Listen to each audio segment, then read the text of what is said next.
By the time this video is over, you will have yawned at least once, probably more, and you will not have decided to do it.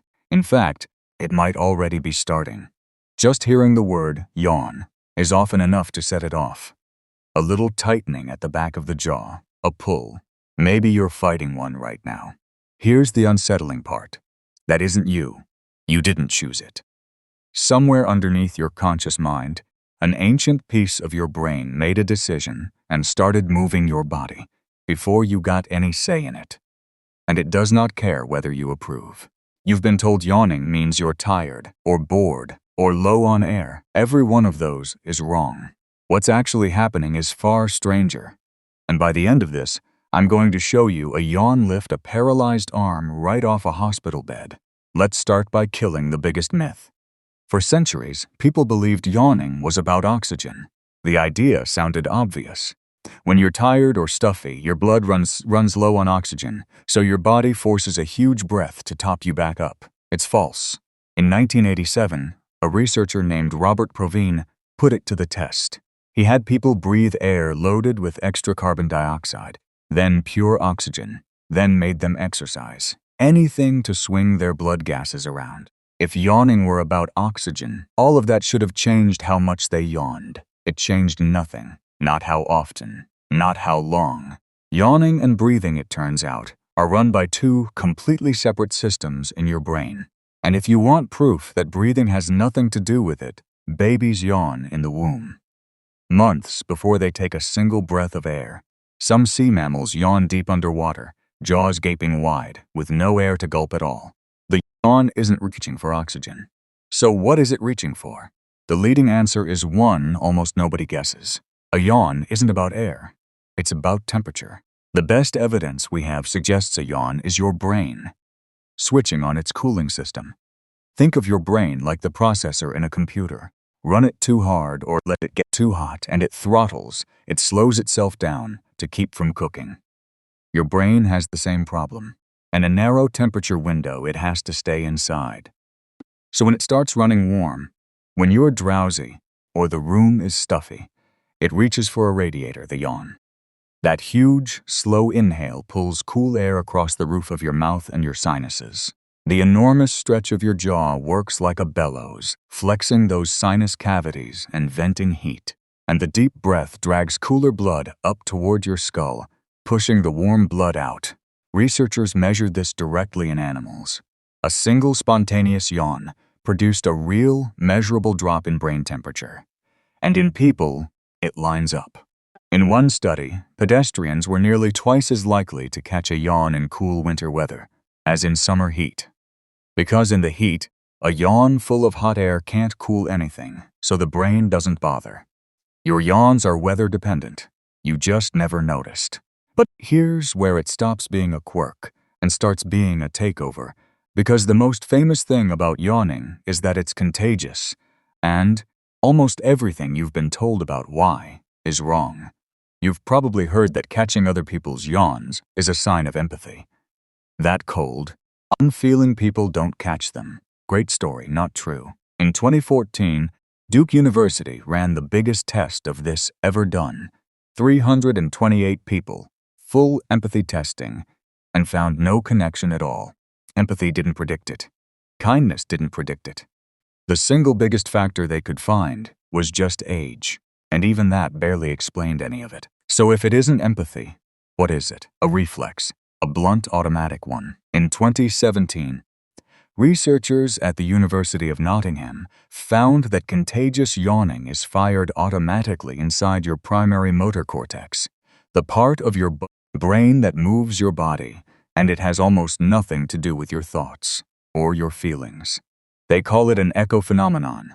Your brain helplessly copying an action it just saw, running on the same kind of circuitry that misfires in certain tic disorders. And they found something that would be funny if it weren't so unnerving. When they told people to resist the yawn, to hold it back, the urge didn't fade. It got stronger. You can test that right now. That feeling you've maybe been holding back this whole time, try to kill it completely. Clamp down. Refuse. Feel that? That rising pressure isn't your imagination. That's your motor cortex pushing back. And it does not like being told no. So let me show you the off switch. Because if the whole point of a yawn is to cool your brain, then there should be another way to cool it. And if you find one, the urge should just stop. There is. Breathe through your nose. If you're feeling it right now, close your mouth and take a few slow, deep breaths in through your nose instead. Cool air rushing across the inside of your nose chills the blood on its way to your brain and quietly does the yawn's whole job for it. It works almost absurdly well. In one experiment, people watched videos of others yawning. Breathing through their mouths, nearly half of them caught it. Told to breathe through their nose instead. Not a single person yawned. 0. A cold pack on the forehead did the same thing. Cool the brain another way, and the overwhelming, unstoppable urge simply evaporates, because the job is already done. Which raises a strange little question. How unstoppable was it? Really, if a few cool breaths could call it off.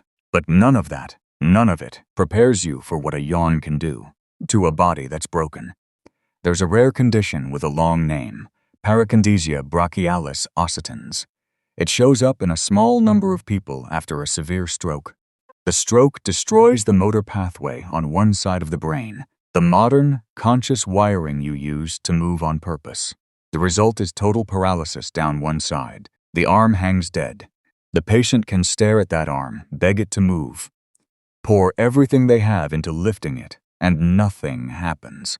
The line between their will and their muscles has been cut, and then they yawn, and the dead arm rises on its own, no command from the patient. The paralyzed arm lifts into the air and hovers there for as long as the yawn lasts. When the yawn fades, the arm sinks back down, limp, gone. They can't do it on purpose. They can't fake it. The only thing that calls that arm back to life for a few seconds is a real yawn. How? Because the yawn was never traveling on the wiring the stroke destroyed. The yawn runs on something far older, a primitive backup network buried deep in the brainstem. The same kind of wiring reptiles and fish have used for hundreds of millions of years. The stroke wiped out the new brain. It never touched the ancient one. So when the yawn fires, that old system surges to life, bypasses the ruined modern brain completely, and pulls the dead arm up like a puppet, on strings the patient can neither see nor hold. It's easy to take the small lesson here. Yawning is just your brain's air conditioning. Neat trick. Move on. But look at what it's actually showing you. Every single thing we've covered, the cooling you never feel, the contagion you can't refuse, the urge that grows when you fight it, the dead arm that rises anyway, they all point at the same uncomfortable fact. You are not fully the one in charge, in here. Underneath the part of you that thinks and decides, there is older machinery, running code written long before you existed, long before any human existed. Most of the time, you never notice, because it stays politely beneath your awareness. A yawn is one of the rare moments it reaches up through the surface, takes your body for a few seconds and hands it back. And you write the whole thing off as, I guess I'm a little tired. You've almost certainly yawned at least once while listening to this. Maybe you're doing it now. You didn't decide to. Something older than your name, older than your sense of being you, reached up out of the dark, took the wheel for 3 or 4 seconds, cooled the engine, and let go before you even noticed it had happened. It's still down there. It always has been. And the next time it wants the wheel, it won't ask.